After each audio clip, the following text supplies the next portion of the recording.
El Seminario Internacional Construyendo Modelos de Gestión Educativa Descentralizada, realizado en Lima en noviembre del año 2012, contó con el aporte de Cecilia María Vélez, exministra de Educación de Colombia, quien compartió su experiencia de descentralización de la gestión educativa.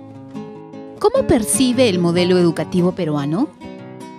Lo que me parece a mí importante de este evento es que ustedes están planteando una cosa que nosotros nos planteamos y tratamos de desarrollar en Colombia, y es el mejoramiento de la organización, porque muchas de las cosas por los que los modelos que pueden ser muy buenos, y en ese sentido yo creo que ustedes tienen un modelo muy bueno con una definición de funciones muy clara, en fin, muchas veces por lo que no funcionan es porque las organizaciones no funcionan.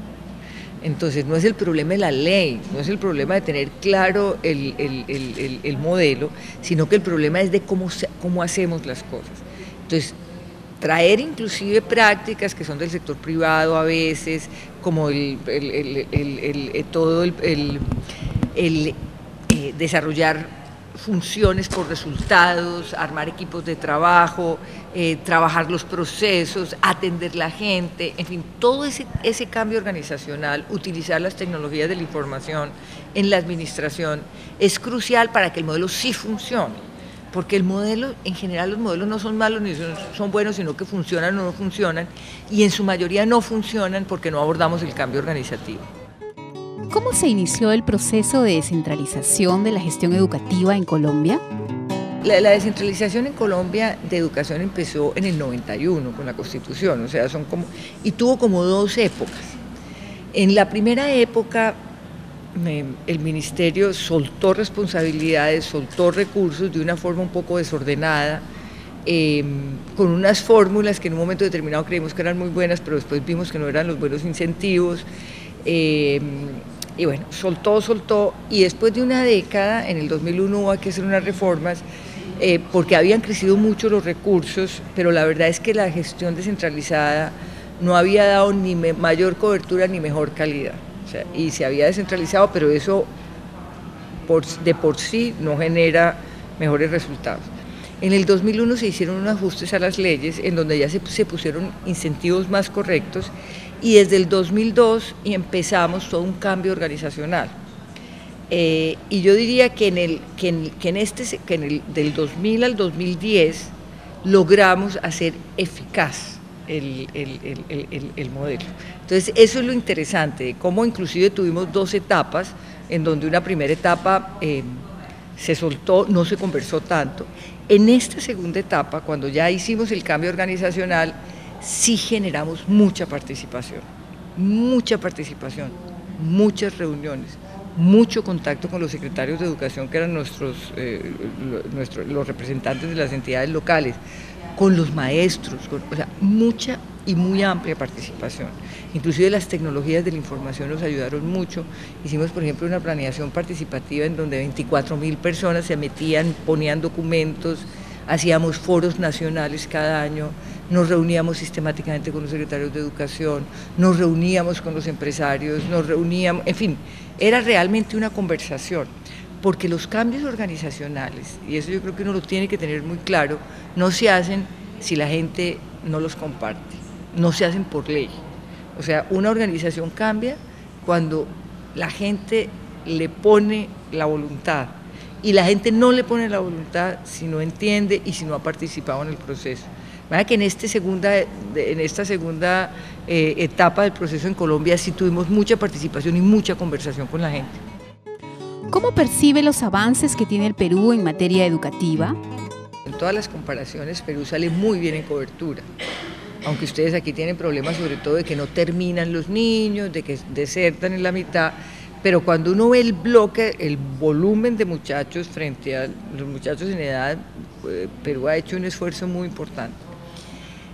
Lo que es un poco preocupante es que no sueltan en calidad, o sea, en calidad no se ve una evolución. Y allí es donde yo pienso que todo este proceso de descentralización, que todo este proceso de organización les puede ayudar mucho a poner objetivos y a llegar efectivamente con proyectos de calidad a las escuelas.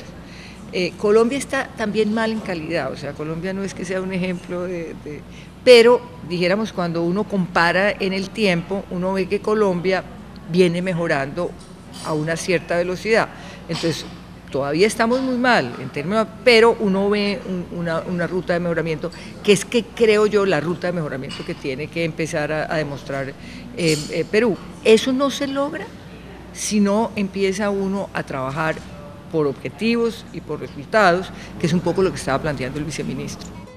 ¿Cómo se puede lograr el compromiso de las regiones y de los padres de familia? Yo creo que hay mucho interés en educación. O sea, tenemos un problema a veces nosotros con los padres de familia porque estamos educando niños de padres de familia que no han sido educados. Entonces, dijéramos, la conversación con ellos es un poco más difícil. Pero no obstante, el compromiso está. Porque cuando tú vas a cualquier parte, el interés de los padres de familia porque sus niños estudien en general es muy genuino. Entonces tú lo que necesitas es abrir los espacios y realmente oír mucho de ellos y conversar mucho. Las entidades locales, y más cuando hay procesos de descentralización, yo creo que están interesadas. O sea, puede que no sepan cómo hacerlo, puede que no tengan objetivos claros, pero yo creo que ya nuestras sociedades empiezan a valorar mucho la educación. Un poco puede que prioricen otras cosas a veces, o sea, si tenemos un problema de desempleo muy complicado, en fin. Pero yo creo que en el imaginario colectivo sí hay una valoración de la educación, entonces cuando uno pone los espacios y conversa, yo creo que la gente se engancha. Nuestro país acaba de aprobar la Ley de Reforma Magisterial.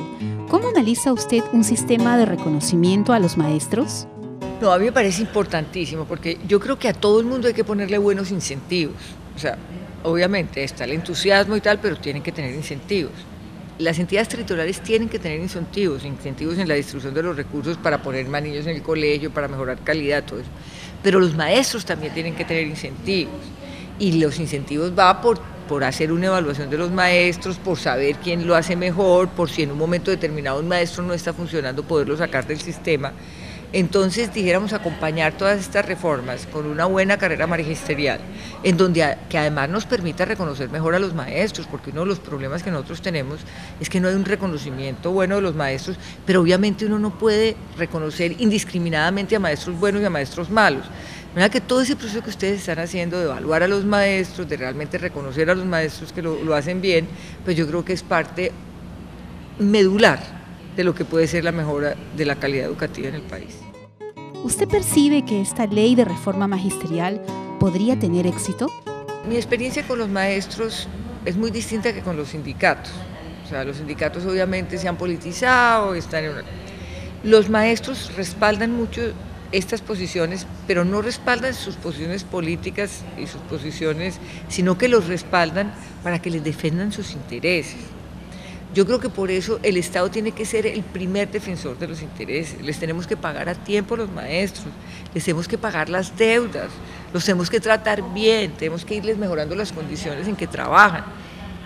Y si tú logras hacer eso, que es una cosa que no logramos hacer por incapacidad de las instituciones, sí, pero si tú empiezas a lograr eso, de pagarles muy a tiempo, de pagarles todas las deudas, de lo que les dijiste cumplirles, los maestros empiezan a reaccionar de una manera muy distinta frente a la evaluación y frente a todo.